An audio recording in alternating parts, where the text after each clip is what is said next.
Footnotes from the Life Application Study Bible.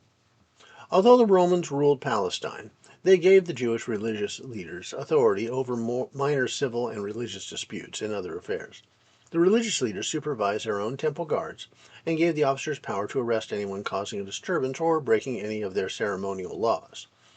Because these leaders had developed hundreds of trivial laws, it was almost impossible for anyone, even the leaders themselves, not to break, neglect, or ignore at least a few of them some of the time. But these temple guards couldn't find one reason to arrest Jesus.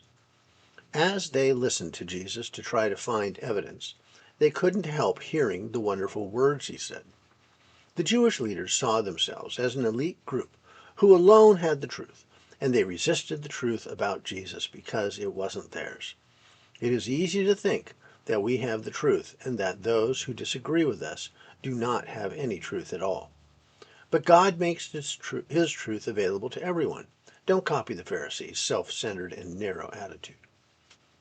This passage offers additional insight into Nicodemus, the Pharisee who visited Jesus at night, in John chapter 3. Apparently, Nicodemus had become a secret believer. Since most of the Pharisees hated Jesus and wanted to kill him, Nicodemus risked his reputation and high position even though he only spoke up indirectly for Jesus. His statement was bold, and the Pharisees immediately became suspicious. After Jesus' death, Nicodemus brought spices for his body. This is the last time he is mentioned in Scripture.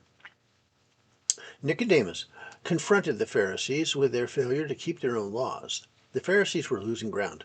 The temple guards came back impressed by Jesus, and one of the Pharisees' own, Nicodemus, was defending him.